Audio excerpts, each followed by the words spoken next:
Olá, bem-vindos ao nosso Boa Noite Investidor. Hoje, quinta-feira, dia 28 de dezembro, e acabou o ano para o mercado de capitais brasileiro de 2017. Mas ainda temos um resquício amanhã no pregão americano, um pregão encurtado, e apesar de tudo, 2017 acabou sendo um ano positivo. A B3 está encerrando o ano com uma valorização da ordem de 27%. O dólar medido pela Petax, uma valorização de 1,5% apenas. O dólar no mercado à vista com uma valorização de 1,95%. Ambos muito longe, já sequer de serem cobertos pela inflação, que deve fechar o ano com uma taxa ao redor de 2,8%. Tivemos o retorno da abertura de capitais de empresas no Brasil, o que é um bom augúrio para o ano de 2018. Aliás, já existem na prateleira vários IPOs para serem desenvolvidos logo no início de 2018. E o setor externo brasileiro, leia-se saldo da balança comercial, leia-se investimentos diretos no país, crescendo forte e cobrindo com larga folga o déficit em conta corrente. A inflação nos últimos meses, e eu cito principalmente o segundo semestre, que foi bastante positivo com relação a isso, inflação caindo bastante nos últimos meses, taxa de juros também, a taxa Selic encerrou o ano em 7% e promete logo no início, no mês de fevereiro, na reunião do Copom, cair mais pelo menos 0,25 para 6,75%. Taxa de desemprego que subiu bastante ao longo do ano, encolhendo nos últimos meses, e comprometimento da renda familiar também melhorando, o nível de endividamento das famílias melhorando também, e o governo, através de algumas medidas episódicas, conseguindo melhorar as vendas do varejo, com liberação de recursos do Fundo de Garantia, agora mais recente recursos do PIS e PASEP, que começam a ser liberados, e isso também movimentando um pouco mais a economia, principalmente no que diz respeito à produção industrial, mas ainda precisa muita coisa ser feita com relação a isso. Do ponto de vista negativo, o elevado déficit fiscal brasileiro e a dívida pública crescente, que no final de 2018 promete chegar a cerca de 80% do PIB, certamente é muito ruim para um país emergente.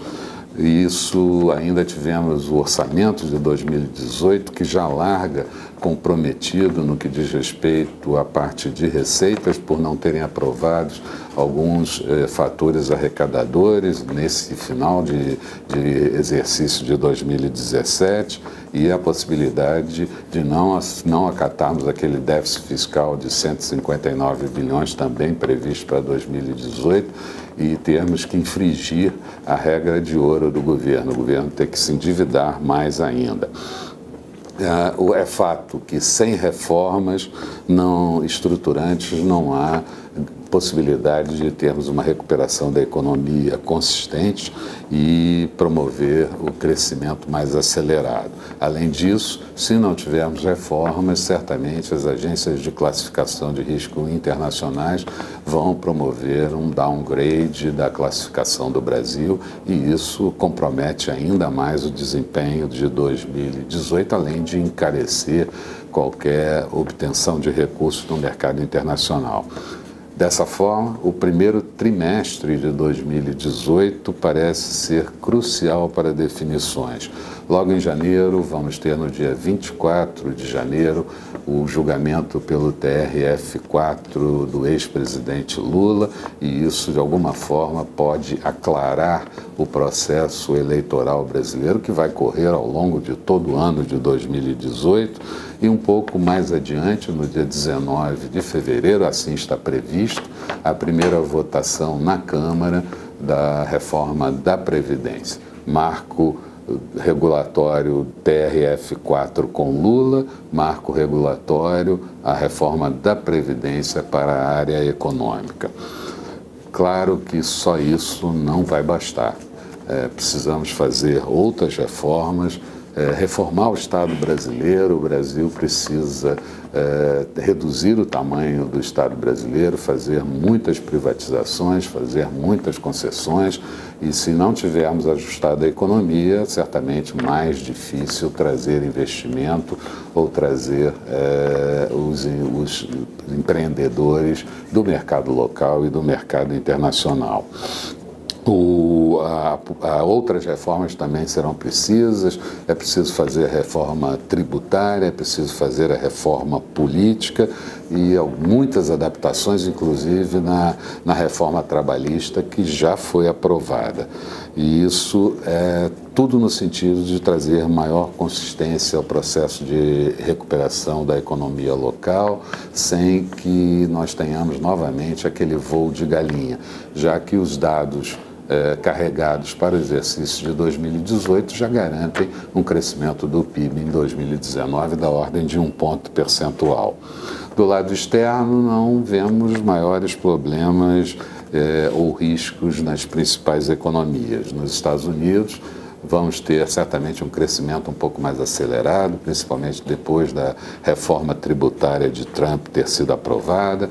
Na zona do euro, a recuperação vem cada vez mais se firmando, ainda com uma política monetária distendida, mas de qualquer forma se firmando. O mesmo acontece no Japão, também com política monetária distendida, e na China e na Índia, que vão desacelerar um pouco o crescimento em relação a 2017, mas ainda vão crescer forte. E isso certamente é muito positivo para a economia global.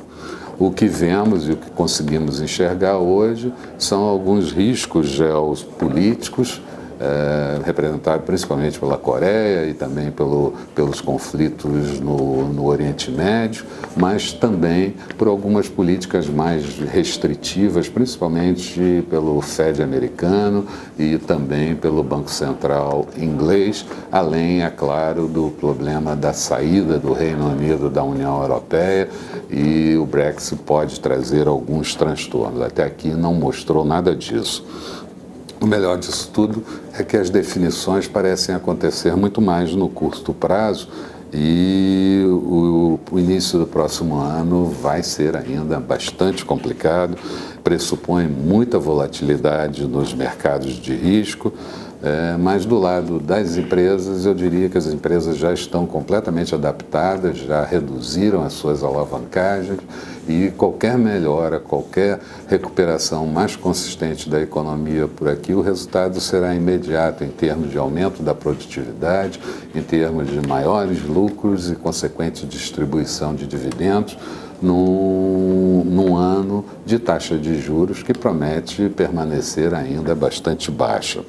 O ano de 2018 segue com enormes desafios, mas nossa posição continua positiva com relação à ampliação das aplicações em mercados de risco, desde, claro, que bem orientadas. Antes de encerrar, eu gostaria de agradecer a convivência com os amigos do Modal Mais ao longo do ano de 2017, dizer que teremos boas novidades para apresentar a vocês no ano de 2018, desejar uma boa passagem de ano, de muita paz, de muita felicidade, bons investimentos, bons retornos, e vamos estar aqui com vocês no ano de 2018, precisando das suas críticas e ajudando nas suas aplicações, nos seus investimentos. Feliz ano novo para todos vocês e até o próximo ano, até a próxima terça-feira.